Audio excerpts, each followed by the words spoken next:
Get some notes up here so I know what I'm doing. Oh no, that's the wrong one. There we go. Whatever, we'll just go through it. So like I said, what Bill mentioned, this is kind of a variant of a topic that we've given at Code Camp before. And these are the high level things to go through. And seeing as we're all friends and we're all going to get to laugh at me here in a minute, we'll we'll go with the beer and chips version of this talk. Here's the problem statement that we've come across. My background, by the way, just for people who don't know or who care and who haven't bothered to look on LinkedIn, I've been developing for 25, 30, some a long time, early 90s, and was doing web development primarily, then got into architecture and design and leading development teams, and wound my way up through ALM and process engineering to where I'm at now. So there, very boring, sorry, but that's kind of where we're at. The issue that we keep running across is that, adherence to a pattern, adherence to some kind of a contract-driven design has killed so many projects. And automation, either through whether it's a ReSharper, whether through it's a CodeSharp or something else out there like equivalent, or just you build some compiled T4 and do it on your own. They all kind of struggle when you don't have a strong set of interfaces to hook up against, right?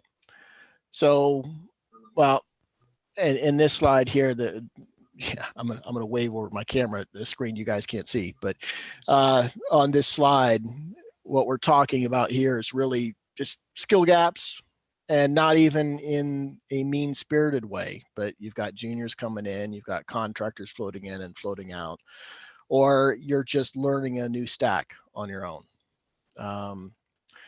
They're all options. The ReSharper templating, right? And, they're kind of fire and forget, and then you got to go do something with it, right? You build a snippet, you build a scaffold, put it in. And I don't want a runtime addition to the code base. So there are some automation packages out there that will help wire up a whole lot of your, particularly service tier code, but they require some kind, you got to put their assembly in there. It's almost like aspect oriented programming a bit in that regard, right? So I don't want to, I don't know about you guys, but I don't want to put more third-party assemblies out into my production code than I, unless I have to. And reflection is kind of a horrible performance drain, historically speaking, right? Here's a couple reasons, why would you do it for legacy code issues, right? This would be just pointing some kind of arbitrary automation at an existing code base and doing something with it. Well, if we don't know what the requirements are, all the people who've moved on or have found greener pastures, just not architecture, all the things that might otherwise hit you for why you would have problems, right? Skill sets of the designers.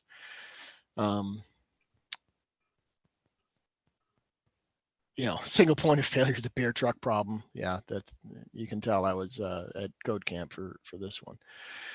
But those are issues under a greenfield. That probably the one that hits home the most. I don't know because I missed early parts how many people develop kind of on their own versus develop amongst a team or are part of a team developer situation.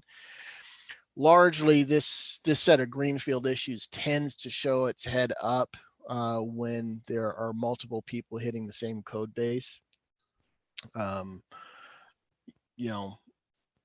So tongue in cheek, I got some of these bullet items, but it's adhering to a set of standards, even if there are sets of standards. I don't know how many of you have found an example. We have come across, but the other people in the company that I'm around, we've come across a bunch of code bases in the past that really there was either nothing wrong with them, or the person who designed them from what they knew, and didn't know enough to design either of end of life scenario or some kind of architectural flexibility into either a platform or technology choice.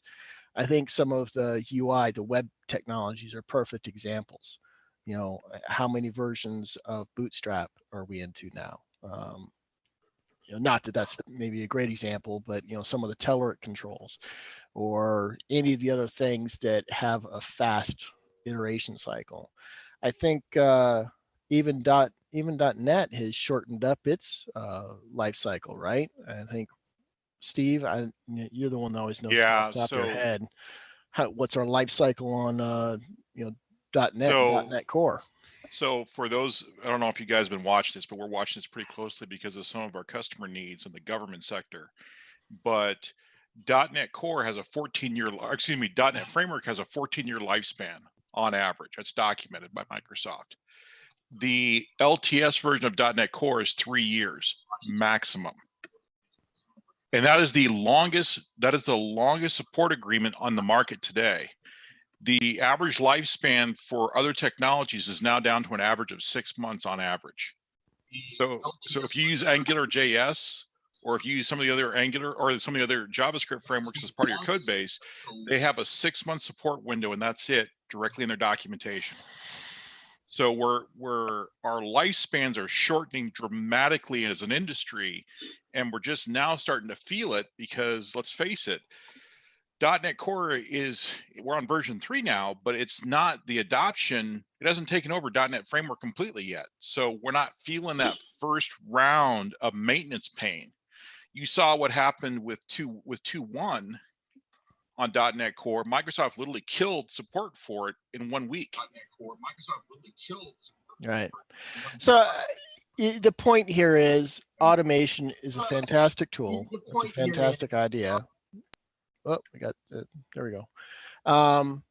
But it runs into issues, and the automation, or the reason to build automation, at least under a greenfield scenario, has largely to do with enforcing a set of standards, right? And what I want to talk about is how we've kind of come about solving it. We talk about it in terms of contract-driven development, but I'll explain here in a little bit more, right? And honestly, the bottom line to any kind of automation, otherwise, why bother? It really has to come down to time.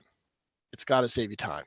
It's got to save you time and effort, or it's not worth it, frankly. I mean, everybody has, at least I have in my past, tried on several occasions to do the WYSIWYG editors and the other things like that. That ages me, I know, but the other things to help get code and rapid application development out there, but largely they've been crap, and they haven't saved me any time, because you got to go in and mess with it later. This little thing, back up, CodeFactory, this is just, it's the thing that we call it CodeFactory. It's a little automation tool that we built, extension. I'll be showing it here tonight, but it isn't necessary. You can use other automation templates out there if you adhere to some of these basic rules. It's really, we feel it's kind of like a fuel to the fire. If you were use some design patterns, some helpful design patterns and disciplined rules, it makes any of your automations go easier and really lets you do things that you wouldn't otherwise do, right? So that brings us to kind of a problem statement that historically, patterns are awesome. Everybody's talked about them before. Clean code, being, I think I've got a book over there on the bookshelf, the old day. All the patterns, everybody knows them, solid principles. Usually they're part of an interview process anymore when you talk to people. And yet it's hard to find them in active use, at least across the industry and in a consistent way. That's really what we're talking about. And I think it really has to do with just reality meeting the road. At this point, anybody can have a differing opinion, and I'm welcome to just, speak up and say it. But I think honestly, it has to do with time. because a lot of the really good patterns, the ones that we know we should use, they tend to be more time consuming to build. They tend to carry a lot of what people would feel is duplicative code, or stepping one stone too far down the path of real OO. But that's where automation comes in our opinion. That it can save you, right? So kind of goals of a CDD, a contract driven design, right? That's our term, but as we get into it, hopefully you understand what we're talking about. All right, so really we want to simplify all of our I called them web services here, but they could be any kind of a service. You want to simplify them, right? And you want to do it in such a way that you're looking at maintenance as kind of a core long-term component of the design, right? Define any of your services so they have an extended execution life. It becomes a question of Lego blocks more than anything else. Unplug a technology or upgrade a transformation technology or transport technology. Pick up, what is it, the new JSON SOAP, right, version. Isolation of your services from the actual logic. This is the one that I get a lot of heartburn when I talk to new developers. Is it feels like overkill, and you're making calls to get into calls. But that's honestly of the things I've got listed up here on the screen. 3 and 4, those 2 isolation bullet points are probably the key takeaways, right? Is that as long as we protect that business process and the actual implementation of our services, the actual technology of the service, and we break those apart on our by contract and by layer, we really protect ourselves. And you take one step further down, making SOA implementations, service implementations, cloud, blowing this into a Docker installation on your web hosting flavor, preferred flavor of the month, whatever it happens to be. And really the last one, the service implementation, multiple implementations, because we're breaking it, you're breaking your service logic from the technological implementation. Like I said, that could be, streaming, could be I want to call RDS, but that's not it. You're talking about gRPC. Google Yeah, RPC. gRPC or the Blazor technology. That's it's right here on the tip of my tongue. The SignalR. Thank you, SignalR. That's using breaking across. How you implement that needs to be strictly broken out and pulled apart. Again, I think for a lot of us, this is, I hope, stating the obvious, and yet I can't help but just lean back on my own experience over the last X number of years. And these are the things that often just kill us because people are violating these rules. And then it makes our solution brittle. It makes it hard to maintain. It makes it really hard to update or take advantage of a new technology. Okay. So kind of at a high level, contract driven design, what we're talking about here, and this is just an example of, as I said, a little bullet point there. If you're doing just microservice or a CQRS implementation, this is probably going to vary a little bit for you. But if we're talking about kind of a standard vanilla, web service or, kind of a solution, this would be a logical mock-up of what that looks like, right? Where we've got over here, I got view model, just exactly MVC pattern, all that's the same. View controller, this right here is where we get into a lot of our our conversation, because we're abstracting away the controller. There's a contract here, contract here, contract here, contract here, and here, right?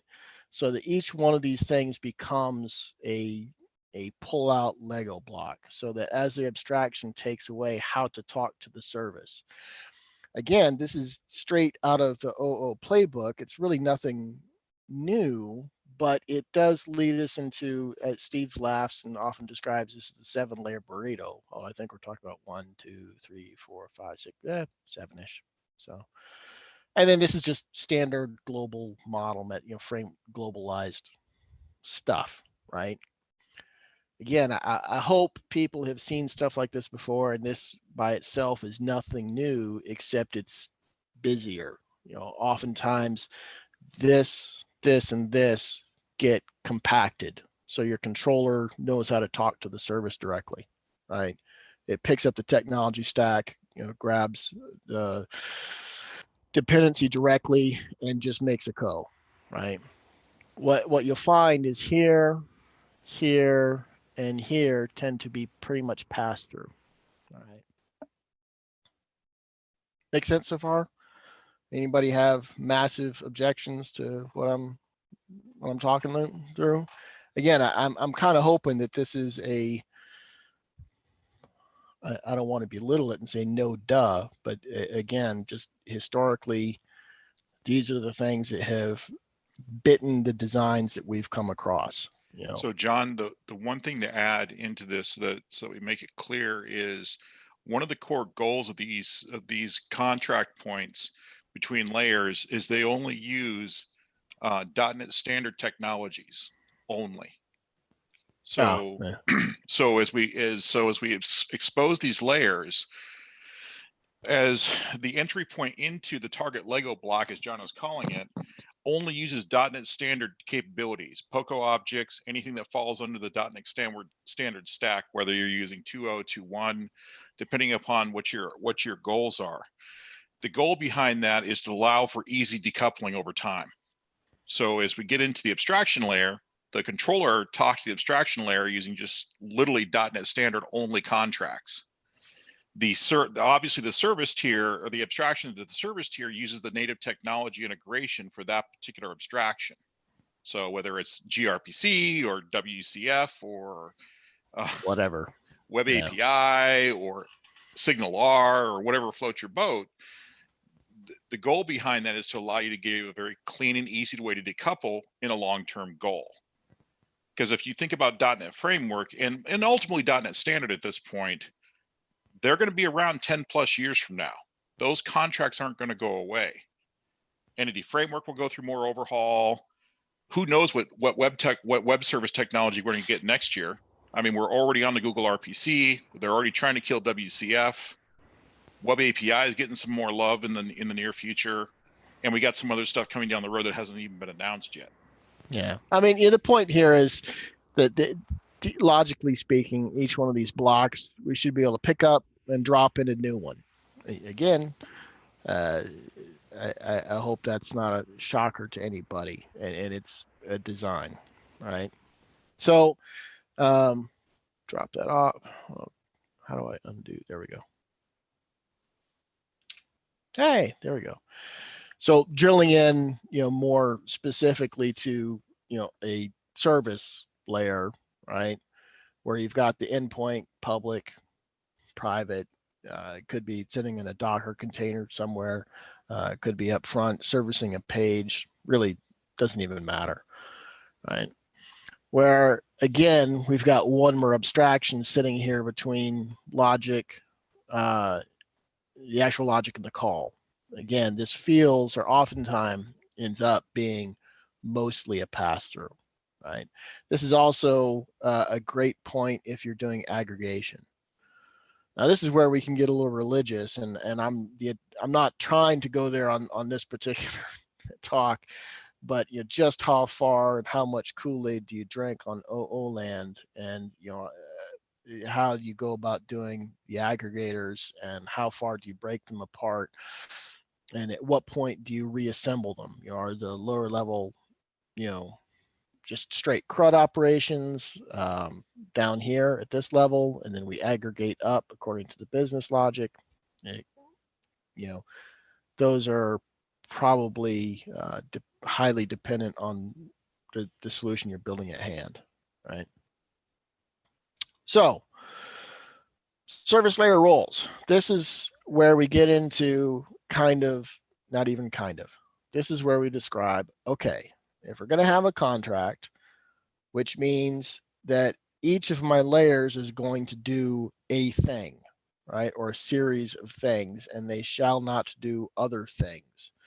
And this gets into how automation is going to help us get there, right? So message serialization, deserialization, serialization, transformation, durability, balance checking, security, exception management, calling business process, and facade implementation. That's it. That's what your service layer does. It doesn't know how to do anything else. And anything in here, we don't add stuff together. We don't talk to a database. We don't talk to a data store. We don't even call third party or other services from here. We know how to get the message. We know how to handle it incoming and out, deal with any security, any basic bounds checking that aren't business related. And we know how to call the lower level business process. That's about it, right? And this one thing, and why I picked on this, we for all of the layers up here, for people who care and want, I've got a document that kind of lays out all these same roles and responsibilities for each one of these layers. If you really want to have a copy, be happy to share. But kind of picking on this as an example, because it brings up the point that, for our services, this is how we make it a Lego, right? We build a new one of these for a new technology. And we keep we protect all of our other code and all of our other lower level, set of services, right?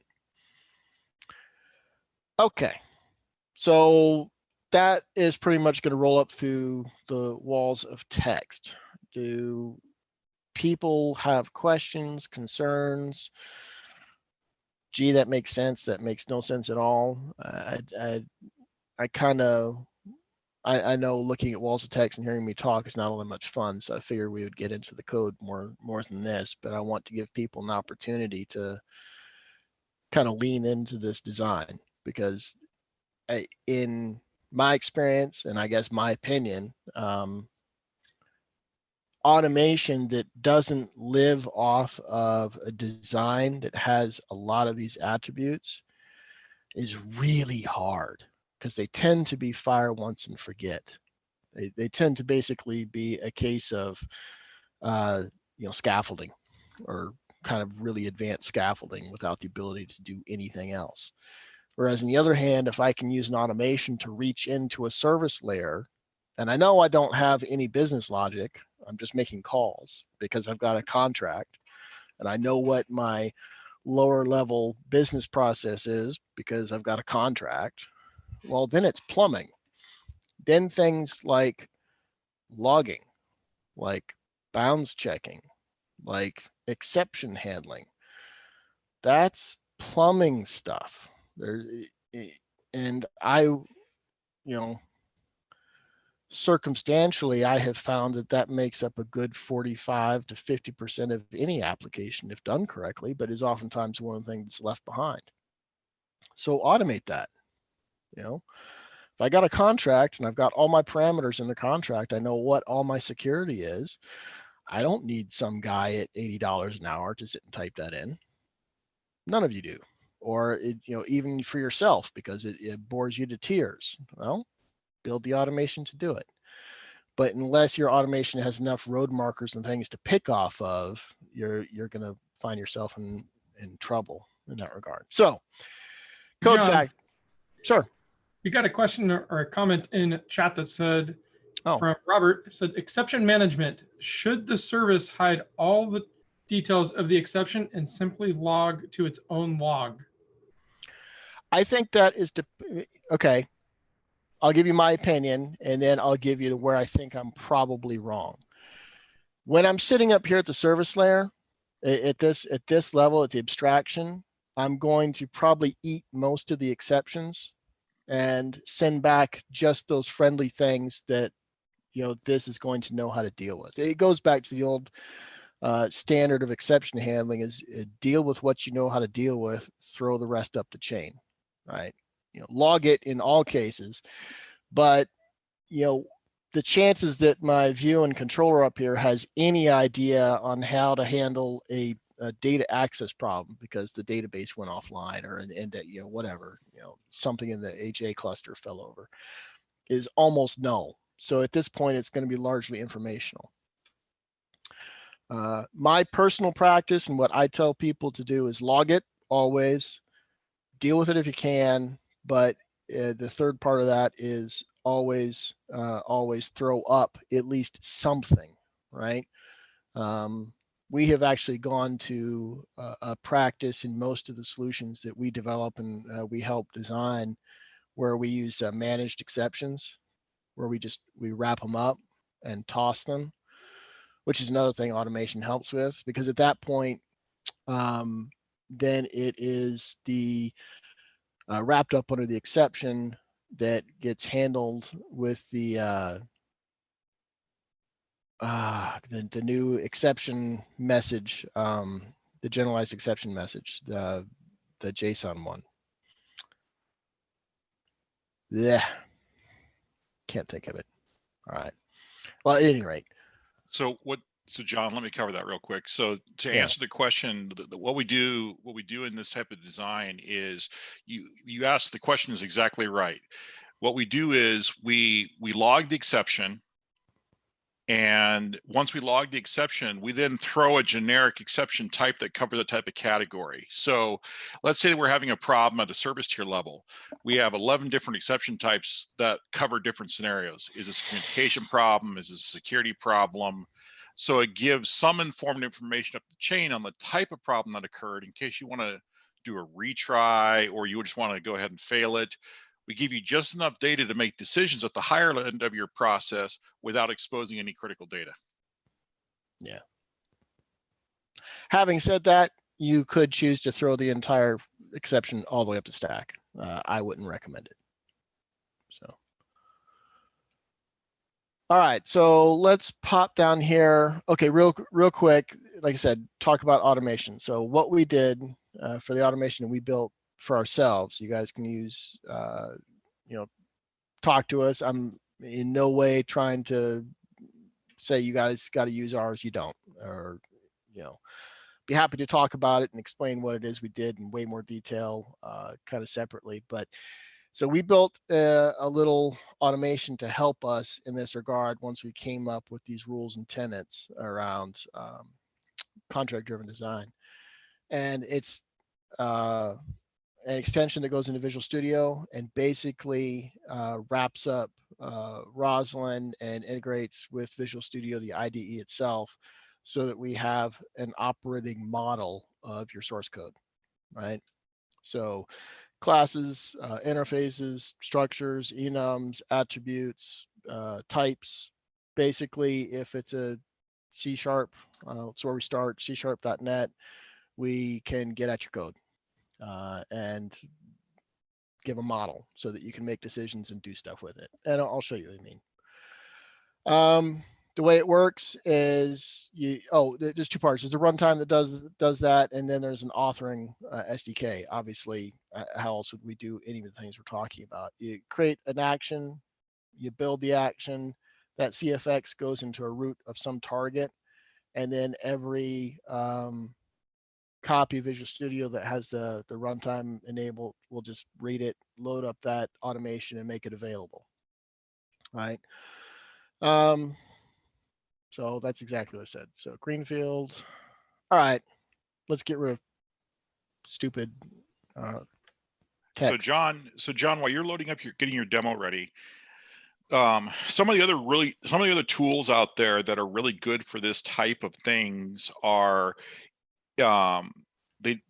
we cover a little bit different capabilities than what some of the other tools do, but you can go through workarounds. You can do some of the same things as some of the others. In ReSharper, you can customize some of your own process level stuff using the ReSharper extensions, so you can author your own components. CodeRush can do some of that. There are some pre-canned solutions that do automation. PostSharp's a great example of, they have their own automation. You can't modify it, but you can use their automation. It gives you a lot of the same contract-driven stuff we're going to be covering today, to give you some examples. Yeah, so what I've got here, and I'm just kind of cleaning it up so I can show you all the magic, and then we'll get you into exactly what the hell it is we're doing and how the pieces and parts work. So it's just an example of kind of, if you think the service layer, I'm not trying to do the full UI on this one, so we're missing some of that higher level contracts. So got a global entity, which is nothing but a bunch of POCOs, the arbitrary, address object, nothing magical about it. GUID, street, city, state, zip code, and all the things you would expect from that. Just a vanilla web service project in Visual Studio. Okay. Contract controllers. I've got a logic, which is just an empty assembly at the moment. And I've got a data project, which is empty. So what we've got here is, I blew by it really, really quickly. But if you see down here at the bottom, there are these two new items. I don't know if people can see that, or do I need to zoom in my screen? Can people see?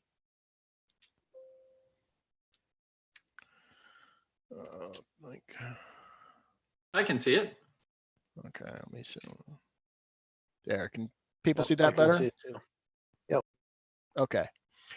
So these are those automation actions that I was talking very, very briefly about that CodeFactory runs. So, I'll show you the author in a minute, but what it does is it goes and I've got a whole series of these things built, and we attach them into the right click in Project Explorer, right? So zoom back out. And they're really dependent. There's project level ones, there's code file ones. It's just a way to making life easier on us. Okay. So I'll just pull one up. Like I said, I'll show you the kind of magic here, and then we'll get into whatever else we want to do. So as you can see, I popped up a screen. Is that a little bit better? All right. This is a standard WPF user control. There's nothing magical about it. We give you an opportunity to build these on your own, or would you, us, me, whoever, right? So I'm going to pick address, contract, department. Those are the models I want to do stuff with. I want to put them, the hosting projects, that's my endpoint. Service logic, I'll put there, and data, I'll put there. And by the way, all of these things are being pulled from the solution. So all the project data, what projects I have available, what the models are, and I'll make create, update, and list, because I don't want to delete for reasons. Okay. So hit create. And then underneath the code, by the way, I'm not certain if it's completely obvious, but I'm actually running in debug mode. So what I've got is another copy of Visual Studio. Yeah, this is where it blew up. So we'll pretend that works great, and we'll come back to it in a minute. Okay. So this is the actions, all those automation code that we wrote. So what you'll see here is a bunch of code just showed up, right? I've got here in my endpoint project, I've now got a contract for address, which basically boils in all of the stuff I want to know about address, update, get list, get single, same thing for contact, same thing for department. Over in controllers, I built up a controller object for all of my address, and it loaded in namespaces, it loaded in what contract I'm going to come to, what lower level business logic I need to call, and then it filled out, here's the method for the get address list. And this is similar to, right click or, get the squiggly line of doom and use resharp or something like to fill it out. So in this particular case, there's real similarity, but as you can see, we just did, okay, person, put your code here. Everything else is got, logging, exception handling, or managed exceptions, even a to-do to return the logic here. All right. This one is even got a page request, right? Or I've got some guard code that automatically took a look at some of our parameters and said, whoa, need to throw a guard code in there and do the basic null check, right? Kind of makes sense. I'll show you some more details in a minute. Service logic, similar thing. It's going to look relatively the same because there's no, at this point, there's no business logic that I know how to build right now. Okay. And then this is where it blew up, is under our data thing. And I'll show you what it is that's going on there.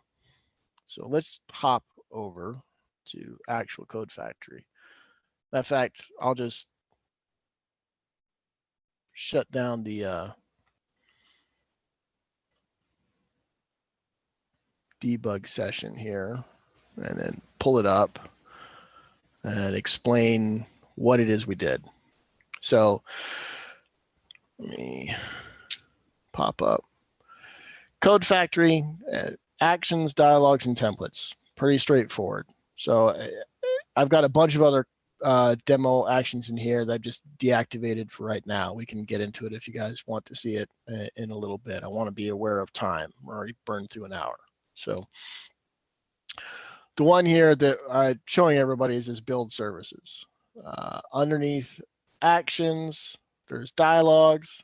These are pretty much what you would expect them to be. These are vanilla, WPF user controls, right? Nothing magical about them.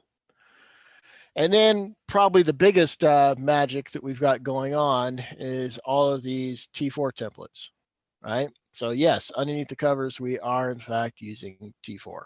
So service logic, this is some housekeeping stuff where we pass into our compiled T4. And then as you can see, it's just T4. If this reminds you of very, very old school ASP, you would not be completely wrong.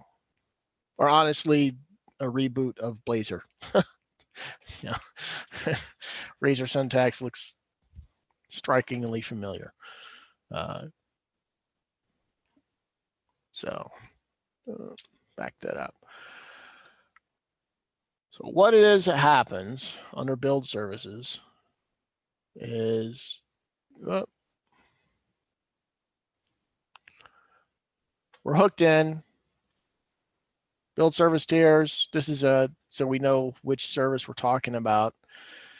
We're enabling the command. We're giving the option to show the command or not. So this is at a project level. So I'm passing in a project, right? And then looking to see if that project has children. It has a bunch of other things you can check on, right? What the parents are, legacy project model, what the namespace, what the path, what the project languages are. There's a whole series of things available to us, right? And return is enabled if it doesn't have any children. In other words, dump out. If I click on a project and it's got no children, it's an empty project, I don't care. Otherwise, I'm gonna go here and I'm gonna look and I'm gonna get, look on the project shoulder, I'm going to look at them. I'm going to look at all the documents under this project, and I'm going to find any of them that have a source code, a source type of that document of C#, right? There are other options. Unknown and Visual Basic are the others that we have that we know about now. Later on, who knows? Maybe TypeScript or Java or something equally as obscure. Okay. And then really it comes down into the execute. This is what happens when they click on it. So this is where everybody gets to laugh at me and help me figure out what it is I did wrong. So if you, I can't see the screen right now because I'm all zoomed in. So if somebody has a comment or a question, you'll probably need to speak up visually because I'm not going to be able to see the link on Zoom right now. So really what I'm doing is I take the project, I grab all the models in that project, right? And then I'm going to use the Visual Studio Actions, that user interface, and I'm going to create that dialog. Again, it's user control. We just wired it up so that we can display. Early on, we didn't even think we needed this, but it just came to be so many times where we were looking for we just had to ask a couple questions, right? So we grab all the children, right? Then I want to grab the solution so that I can go up to it, all right? Grab all the children of the solution. And then I'm going to load up some of the dialogue, the projects, right? I'm going to add in to that WPF control list of all the projects in the solution. Then I'm going to go through and I'm going to look for all of my C# objects, right? And if I do, I'm going to add them to that left-hand column on the dialog, right? Available selection. This is just me not being very good at WPF design, doing this sort of stuff. And then we get into here, right? Where I'm going to go grab my service project, my repository project, the hosting project. And then I'm going to go in here. I'm going to start looking with that 5 layers or 3 layers. And you see this, I don't want to blow this up into something that it's not. It's just C# code, but it can get very meta because you're writing code to read your code to write code in your code base. I think I got that right. Okay. So create a hosting layer. So we'll pop down in here. All right. And we're just passing in, get that out of the way. Model store, checking and adding a folder. I can take a look at here. There's nothing all that magical about it. We're just looking for a target, looking to see if the folder is available. If it is, great, grab it, send it back. If not, create it, and then send back a reference. Okay. I jumped around too far. Okay. Delete any existing files. You don't have to if you're clever about it, but for demo land, I decided to blow away any existing files that were in the folder. You could grab the files and do some comparisons, pull up the class, look if they implemented everything, do updates, change whatever you want to, get at all the members, get at the properties, get at the methods, do whatever you want to do. Check the dialog. If I'm using crate, I'm going to add, and this right here, let me zoom over here to the right. You can't see it. Hold on. There. So you see this REST service contract. This is that compiled T4, and this generate source is what for any of you that have never messed with T4 or the compiled variant of it, it's just exactly what it sounds like. It's underneath the covers when you include it in the project. The T4 template gets turned into its class version, and this generate source isn't basically just what it sounds like. Well, here I just pop to it, right?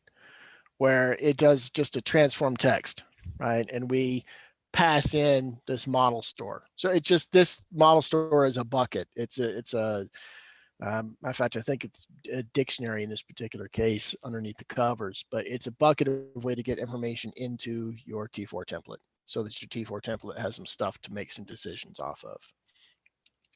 All right. And then pop back out. Whoops, pop back out. And pop back out. There we go. So is that kind of making sense? I mean, I don't have to sit here and read all the code to you, but underneath the cover is really what we're doing. And then down here, there is an implement missing members, which is another action that we can call, so that you can call separately inside Visual Studio, just as a way of doing code, where it'll go figure out, okay, you've got an interface and you've got a class that inherits the interface. Have you implemented everything on it? Have you? Great. If not, I'm going to come down in here and I'm going to take a look at what's going on. Is it an event? Awesome. Well, now I'm going to come out here to my event factory. I'm going to pull that T4 up, and then I'm going to drop it back in the file for you.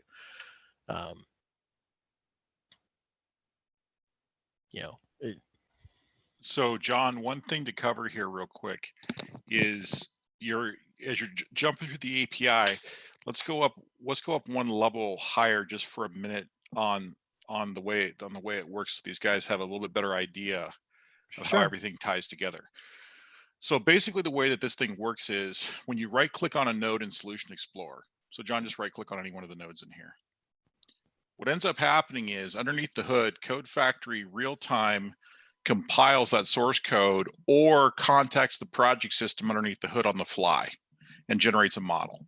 So as you guys work through this code, through these code bases, we're giving you real-time copies of the data so nothing's ever out of sync. And the commands that John's walking through are nothing more than API calls that allow you to either call into T4, make direct calls into the project system, or make direct calls into Visual Studio. The direct calls that go into Visual Studio generally are there to modify document data or actual project definition items specifically.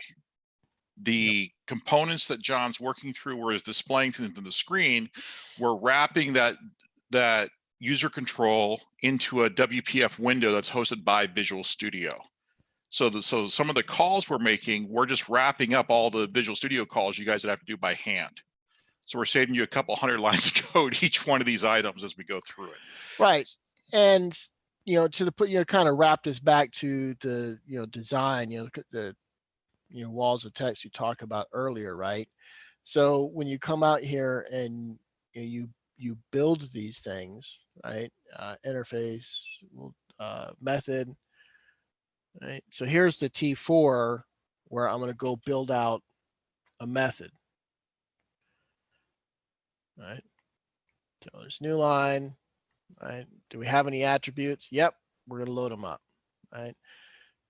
Do we have any parameters? Yep. We're going to go through and we're going to build out all the parameters. Okay.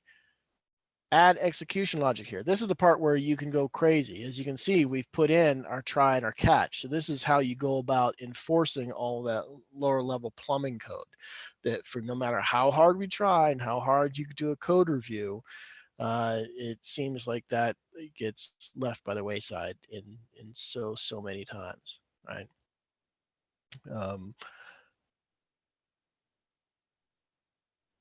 So that's, for a method, events are the same way, right? Pop back out, do a property. We're going to build up a property, do an event, same thing. REST service controller. So we got our route, we've got a controller in there. It's an API controller. We build all those pieces. All right. Here's a REST service. This is an add method, right? I'm going to put in our put statement because I decided it was going to be a put as opposed to something else. This is where we go back to the contract-driven design and what level and layer you're putting your services in. This is a vanilla web service. So an equivalent for this, where you were choosing to hit gRPC or one of the other transport technologies that are out there that your solution needs to take advantage of, your T4 would be different, right? And then you could just go right click on whatever file, generate, blow it out. Because I mean, let's be honest, there's nothing magic here. There's no, once you've got the design, there's not a lot of thought that needs to go into it. And anything that I can do to generate several thousand lines of code, right, and not have to be in the middle of it, means it goes fast, right? I right clicked, I answered a couple of questions, and I just picked 3 classes. But your project may have 50, 60, 100. Right click, generate, and blow out all of your logging, all of your exception handling, all the service tier definitions under this example, right? But in the end, it's the reason we wrote it this way, because we kept coming up against these general purpose problems under these contract designs, under these solutions that we've been coming across, where because we can't know ahead of time, or it made no sense to know ahead of time and what it was that the solution was trying to do, I haven't tried to build an automation in that way. This is kind of a general purpose, one size fits all. A different example of something we're working for kind of Jeff Fritz, kind of on a separate thing, is I'm building a template to go yank out web forms and convert it all to Blazor. Easy peasy. I know what all the pieces and parts are. It's a giant mapping exercise. I'm not saying it's not, hard, but you just go in, grab the elements, yank them up, drop them down in the Blazor pages folder, and call it a day. So kind of circling back around full circle, we're about 7:40. We're about hour 15, hour 20 into this. Let me fire this thing off again, and I'm gonna keep that just for giggles.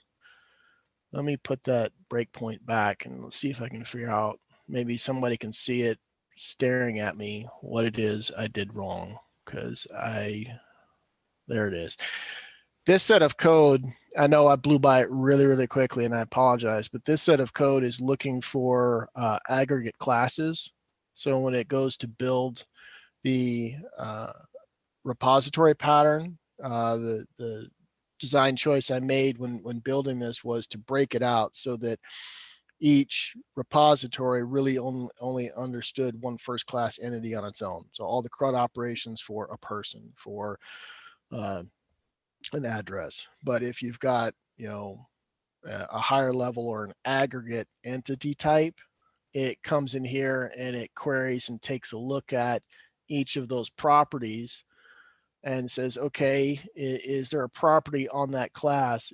In other words, is it not a well-known type, right? Hey, John, Steve said, looks like you have unsaved changes to build services.cs. Probably. There we go. Okay. Because I think I fat fingered something when I was doing the magnify and quiet. Well, we'll build it here in just a second and find out. But this is another example. Let me zoom in. Property type is well-known type, right? Obviously, you could name them separately, but and I think this is something that Steve and I complained at each other. Well, okay, I'll be honest. I whined at Steve until he gave me a well-known type version, string, bool, int, all of these things like that. So give me a list of all those properties that aren't well known, and then take a look at them. And does that thing have a property that is a good of type good and contains ID?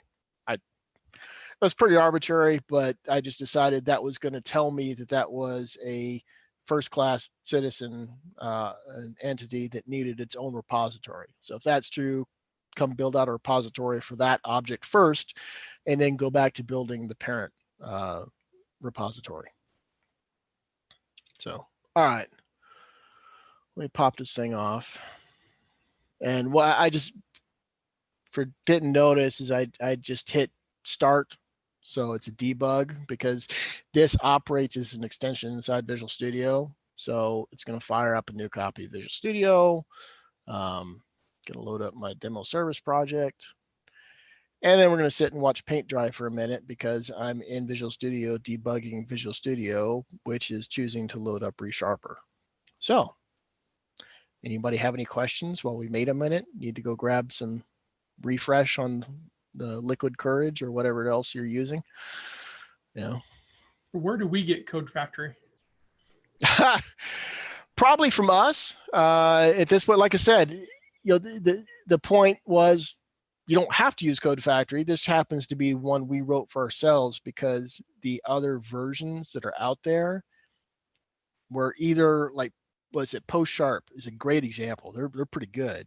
But there was no flexibility. You kind of had to, whatever the pattern was to generate stuff, it was their pattern and that's it. I think they do support some third-party support. I think there is an ability to go in there and monkey around with it, but it's not supported by them. If they put out an update or a new version, they're not swearing that it won't break to pieces on you. ReSharper, even some of the scaffolding stuff just wasn't flexible enough for us. So to answer your question, get with Bill Finken, and Bill, can you throw your email address? Can you throw your email address here? We're currently right now we're in final beta on the product right now. So it's not a commercial product yet. So, you know, like with all the disclaimers, we've got it. We use it internally on projects all the time. We've done some sharing with clients and with partners, you know, that have, you know, got versions downloaded that we've been giving out just licenses to run it. Or, I mean, we're all friends and family, so, you know. So if you're interested, talk with Bill. We'll get you, we'll talk about, you'll work with Bill and then ultimately probably with me. This is Steve Giffen. I'm the author of the tool. So we'll get you a copy, let you play with it with us, and then you can provide us feedback. So the T4 editor we're using, Sam, is we're using 4T. That's an extension that comes with, that you can get for ReSharper, and it does an incredibly good job. Okay, so here we go. Let's service logic, my data project. I'll just leave all that stuff on because yay. Generate pass-through logic for tiers. I can click it, but it's not going to do anything right now because in the demo, this is unhooked. But this would be recognizing that I'm not, you know, just that one block where it says to do, add execution logic here. It would go fill that out just as a pass through. It would call the lower tiers, you know, just as a way to save time. So hit create and wait for my breakpoint and see what in the world is going on here.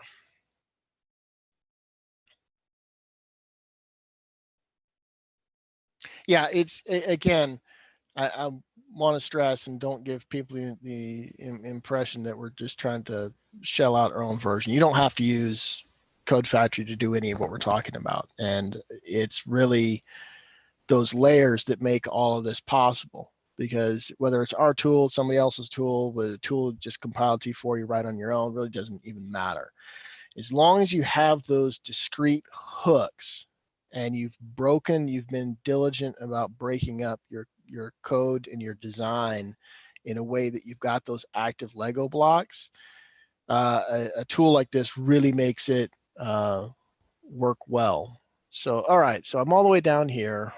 Let's zoom in a little bit so we can all play. Yeah, make sure you step into that, John, and not just. All right, so project folder action, we're going to add a folder. We're going to add it to my contract folder, which is no.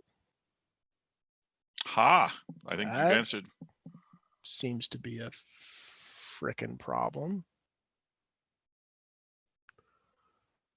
Data project, data SQL, path, languages. Can everybody see that? I can even zoom in some more. Let's see here, data project.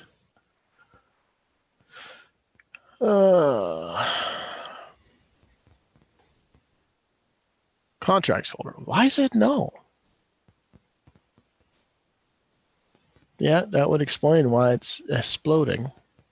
So put a breakpoint on your check add folder and rerun it again.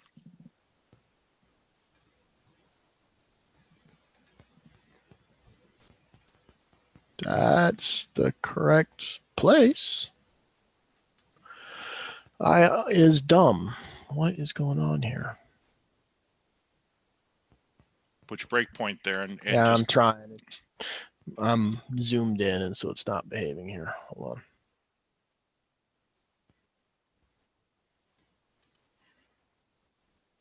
Break. Give me a break. One of the reasons while John's putting that break in There we there, go. had reached out, I think, to propose just this presentation was that whenever we show this to a group of people that are, you know, just their livelihoods are developing solutions like all of you do, we find new scenarios that we've not even thought about to use this in. So, you know, we've come up with a dozen or so different scenarios, but every time we talk to someone else, it's like, well, have you thought about using it for this? Could you automate that? It's like, wow, that's an interesting, yeah, we probably could. So, you know, that was part of our selfish reason is get this in front of people's eyes and let them kind of noodle on it a little bit. And if they've got ideas or questions about what direction the product's going, you know, like I said, not a product, the extension's going, we'll be open sourcing the authoring tool. And then eventually at some point we'll commercialize the client, the runtime client. But for now, we're just trying to get feedback from the community.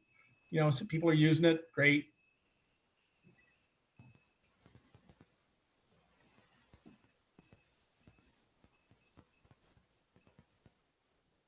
Ha, right there, Steve. It's not adding it.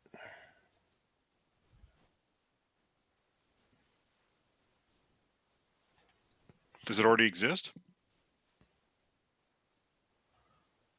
Maybe. You're not going to see it in there. I'll have it wrapped up in the Yeah, lower. it'll be. in- So let's go ahead. If that's the case, let me blow it away from regardless. our target. And now you know why it's in beta still, guys. There's still certain edge cases we're still bounds testing.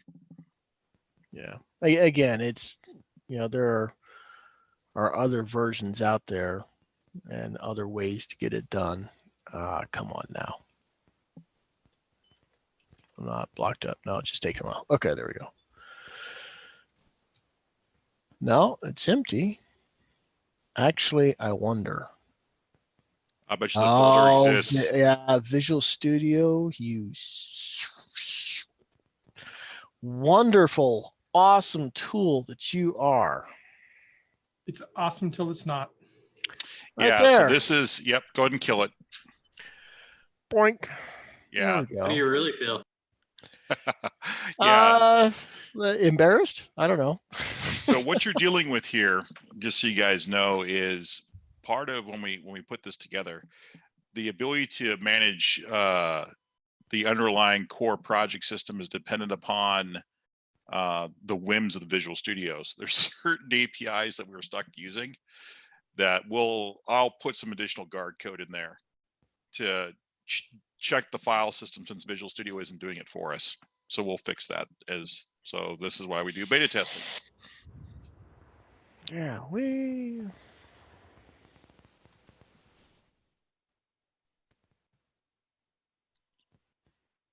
right, let's see if it blows up this time. Nope. Okay, let it roll. So, yay team. One of the things you guys will notice as John's walking through this, you see that we're using a lot of await code. So one of the reasons why CodeFactory so heavily uses async await is the nature of how Visual Studio has changed. I don't know how many of you guys noticed a semi-decent performance jump in Visual Studio when 2019 came out. That was due to some requirements from Microsoft not to hold on to that UI thread. So all of these, you know, the you know, the go get yourself a cup of coffee and drink the whole damn thing before you can get into Yay. Visual Studio and do your There you job was partially fixed by this. So we follow that pattern and make sure that the extension does the same thing. There we go. Hey, So- look, contracts. And just to show that there are, if you think way back in the beginning where I had that enable option. So I've got a lot of other things out here. Did you really use a text file to turn them on and off? That's Of course awesome. I did, because I is lazy demo man. Okay. Right. So if I come over here, now I got a whole bunch of crap, right? You know, show with line numbers. I don't know why you would want to do this and not click on it on your own, but hey, there you are. Right. Probably one of the better ones is one that we've built and is register transient services, right? Where you see service registration and local registration, where this goes through and finds all of the classes in the project and sets them up under service location registration for you, right? Look And like this we're is just a missing a namespace. I think we are on this one. Yeah, we are. Demo data. I don't know why it's got the demo there. So John, what versions of Visual Studio are supported? Currently 19. it's 2019. Yeah. Yep. Steven, that's just Windows Visual Studio, not Mac, right? We don't have any. That's correct. Yeah, it does not run on Mac today. That's the limitation of the Visual Studio API. Project data. So here's stuff we know about the project, right? Yay. Really, and in this kind of circles, at least for me, what I'm trying to do by showing you these things here is go back to the point is, if you've got a pile of spaghetti, and I am as guilty as anybody else of having done that in the past, that no matter what the automation tool is, whether it's this one, whether it's some other tool, you're not going to be able to get in there and yank it apart and do anything effective with it. All right. So that is why hand in hand, and I argue, on its own merit, a contract driven design just for maintainability and guarded protection boiled in at your design level is going to keep you safe from technology shifts, from the whims of the stakeholders who suddenly decide everything has to be on Android. No, wait, iOS. No, wait, here's a new UI because we don't like the colors or whatever. Just make it Blazor. Sure. Those kinds of things is going to carry far more weight long term, whether you use an automation tool like CodeFactory or not. Yes, CodeFactory is pretty cool. We like it. We use it. Be happy to talk about that more seriously, or share, show and tell, or friends and family to people who want to play around with it. Yeah. So. And we have different parts of the 7-layer burrito that John demonstrated today into a standardized template now that are. Oh, yeah. And if anybody wants, I've got a document here that really walks through all of that, right? Definition and guidance, and talks about all those layers, right? Data entities layer, access layers, and talks through all the pieces and parts about what each layer is responsible for and what it's not, and what you can get away. It's basically thou shalt not, right? So be happy to kind of share and walk that through for anybody who's interested as well. But that goes through all of the stuff I wanted to talk about, short of if people want to drill into a particular part or had questions about something in general. I'll leave the screen share up here, but I'll kind of open it up to the floor if there are questions on what people might want to say or see, or tell me it's all dumb and no thanks for wasting your time. Whatever. Back on the Visual Studio version question, does it matter Community, Pro, or Enterprise? No, it works on all three. Mm-mm. Awesome. Yep. Yeah, the nice thing is where you're installing the runtime or the SDK, they're both just Vizix packages. And so they work on all three versions with no problem. Yeah, it's probably worth mentioning that the John, why don't you spin up a new project for them so they can see? I was just going to say it's probably worth going through that exercise. The actual SDK is it's handled through NuGet. But yeah, let's go ahead and shut that down. Dunk. Get rid of it. Go away. Now, one thing that John's going to demonstrate is a feature in Visual Studio that we literally can't get around. And that is one of the things that if you're doing authoring for Visual Studio, you have to use .NET Framework. We can't use .NET Core because the actual underpinnings of Visual Studio, they don't have a .NET Core engine yet. They're headed that direction. Maybe we'll see it in 2021. We'll see here. So before you go in there, can you look at show them the references first? Oh yeah. So as you look at this, one of the things you're going to notice, you don't see any reference to CodeFactory anywhere in here. This is an awesome feature of .NET Framework. So with CodeFactory, we actually reference the CodeFactory SDK through a NuGet package. And so let's go ahead and just add an action, John, so they can do a compile.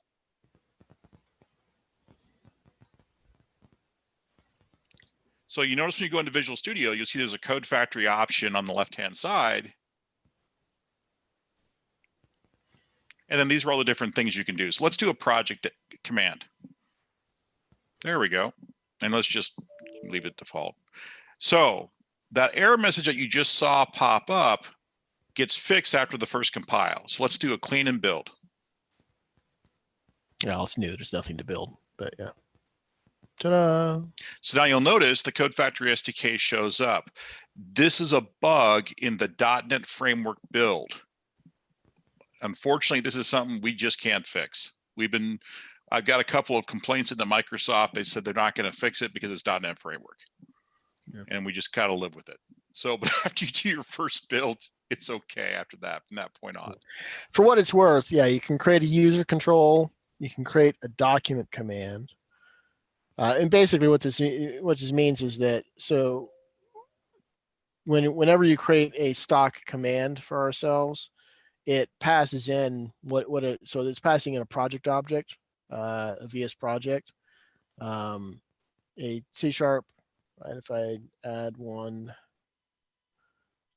for C# document object, it passes in source code, right? And then you got to go in and do whatever it is you want to do about the source code. So the reason why we have this, we have two events that get handled. We have the enable command event, and then we have the execute event. The reason why we set up the enable command event is so that you guys have control over your design. So for example, I may not want something to run unless the code's in a particular state.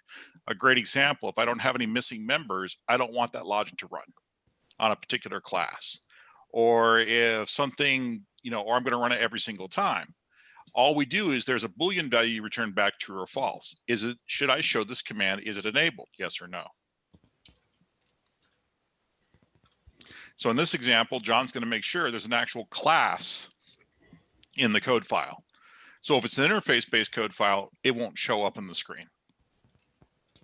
John, can you also comment about the to-do section? There was a question in the chat window about why that's there and what's the intent. Honestly, it's probably us recognizing that I'm an idiot on many, many occasions.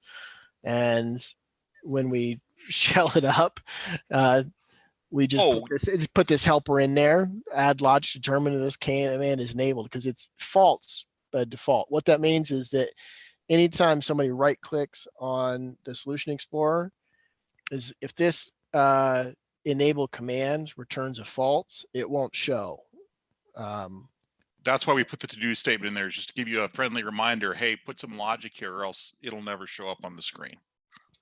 Because so during some of our early testing that we had with some of our other partners, that was the most common question I got. Hey, my command never shows up. What's going on?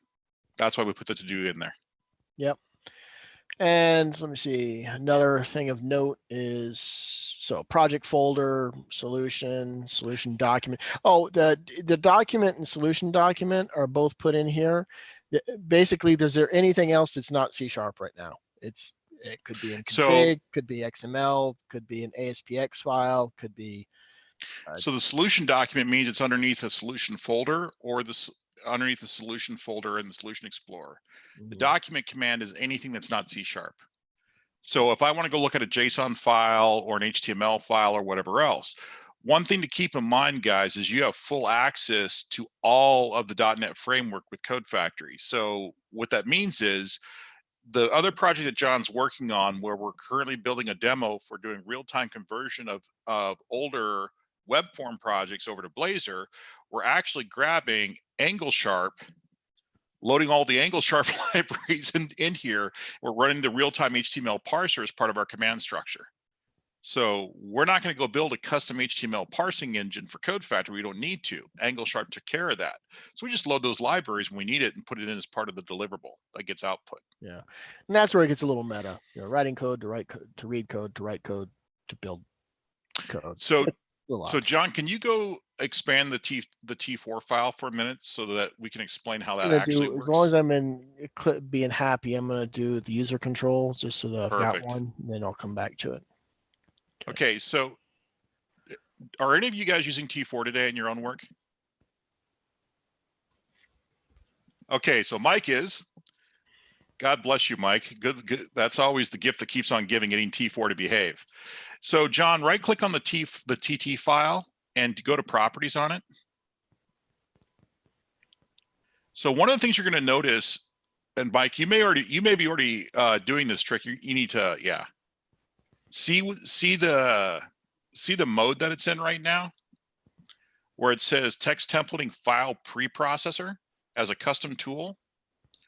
What that is this compiles the T4 and stores it in your code. It doesn't output the final product.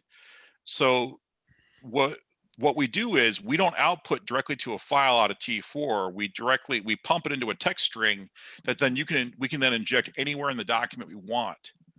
So instead of having to generate an entire document every time with T4, you only generate the code snippet blocks that you need. So what happens underneath the hood? So John, pull up factory1.cs right underneath there, and let's show that code. So what you're looking at is the actual output that T4 does when it's actually running underneath the hood. And it calls this method called text transform.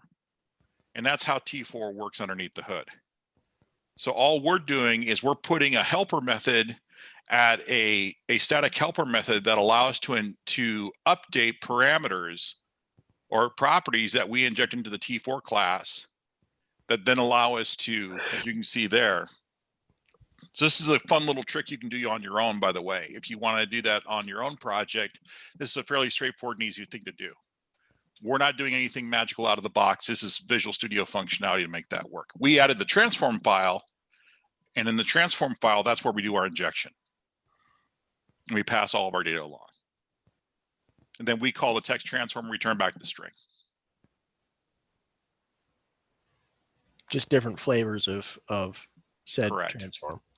We just give you different overloads to choose. And then kind of the last thing here is, hey, it's a WPF user control. Ta-da! I mean, so underneath the hood, what ends up happening with the T4 control, or excuse me, with the user control, is we actually take a stock out of the box user control and we add some additional extensions on top of it that are needed to be passed to Visual Studio. And it's version agnostic, meaning that this user control will work with 19, 20, 21 until they get rid of WPF. The problem with using the Visual Studio SDK is the user control broke every single version. That's why we wrapper it instead of using the one out of the box from Microsoft. But you can get pretty crazy here. I mean, and this is where, like I said, this talk is really not meant to, you know, I'm happy to talk about it, not talk about our implementation of an automation tool, but at this point it's C# code. You can use this to call, you know, add my own T4 files, CodeFactory. Oh yeah. Oh yeah. Absolutely. Yeah. So that was kind of the point, honestly, is because we kept getting it, and I the fact that you asked the question means I didn't answer it very well. The solutions we kept running across are so general that, and we just philosophically didn't like the idea, not that like things like Post# aren't a great solution and aren't a great automation tool. It's their way or the highway. This is the way you build a class. This is the way you build a repository. This is the way you had no way, right? So we just kept coming across in places where that just wasn't flexible enough. So that's why we went the route that we have, which means all of the T4 files are arbitrary. And I just kind of showed you how to do that, right? Let me so Rob, to answer the question specifically, generally what we have you do is we have you copy and paste your existing T4 logic, paste it into paste it into here so we can output a string so that you can do with it what the output of whatever you want with it when you're done. But yeah, it's out of the box stock T4.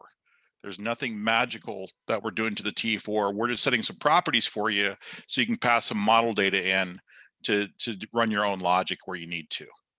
The other thing that's important is we also have it namespaced out so that you have full access to extension methods and everything else like that directly into your T4. Yeah.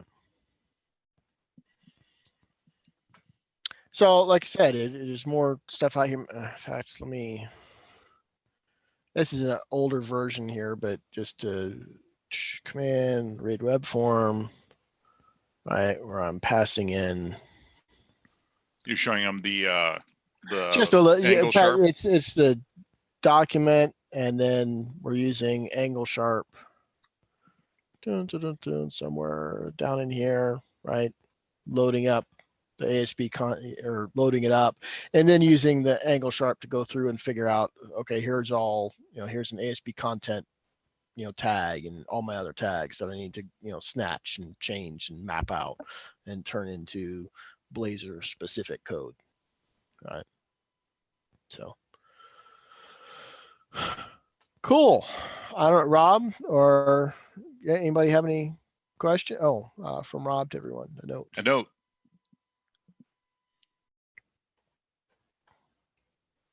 Because shortly before that, you said, drop me a note if you want. So there's my note dropped.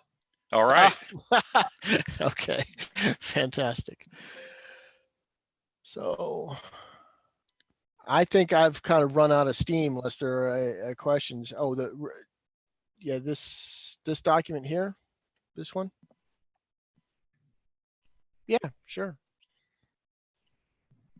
This was really fun. Thanks for sharing all of the particulars with this tool. It was really fun not only seeing the data tier that you generated, but also getting to see the methodology of integrating into Visual Studio and potentially generating our own tiers. That was really fun.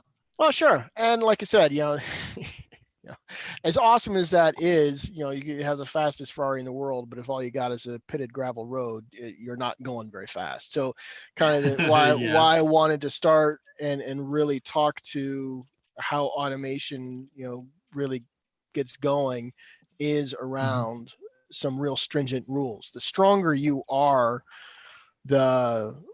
around that discipline, around the design and your architecture, the further you'll be able to go with the automation, whether it's this one or anybody else's.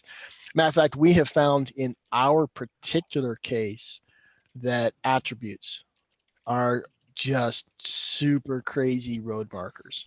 You know, if you get at the attribute, I mean, honestly, it's a practical example of aspect-oriented programming. Yeah, Right. we don't use it in a reflection mode, so we're not taking any performance hit because it's a design time tag, Yeah, not a runtime tag. So Yeah. if you guys have if you guys want to jot down my email address, if you guys have general questions about things like, hey, how does Visual Studio do X, Y, or Z, or those type of things, I live and die inside this thing, unfortunately. We have to keep pretty up to date on it. So if you guys have general questions like T4, what's coming up with Visual Studio, stuff like that, I'm more than happy to answer those type of questions, guys. Just reach out and ask questions. We'll be happy to answer what we can for you. Marvelous. Yeah. And thanks for coming tonight. Next month, we have Steve Peterson on deck. He's going to show us an introduction to F# for C# developers. Steve is a great presenter, so I'm really looking forward to that. Also on May 2nd, between now and our next meetup, is the next AZ Give Camp. We're doing a one-day event. So not a whole weekend. We're going to do an experiment with a one-day virtual event and see if that works. So go to meetup.com/azgivecamp and sign up for that project. It will be really fun. We're going to work all day Saturday. What other events are coming up? What other events are coming up in the Phoenix Valley or online anywhere?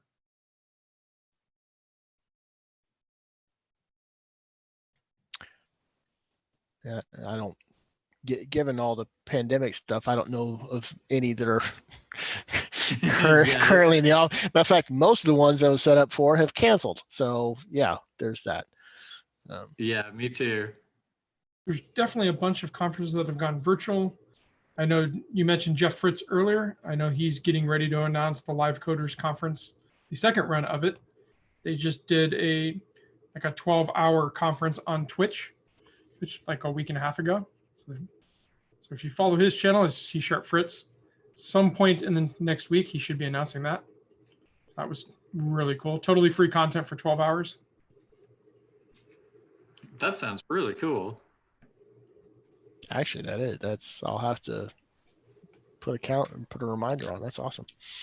And all the videos from the previous one, I believe, are actually on the Live Coders Twitch channel. May 13th, AWS. Is that the different one? Okay. Cool. Awesome. Well, thank you, Rob. Thanks Thank you, everyone for everybody. coming, and we'll see you next month. Yes, thank you. Thanks for coming, everybody. everyone. Appreciate the opportunity. Thank you. Thanks. Be safe.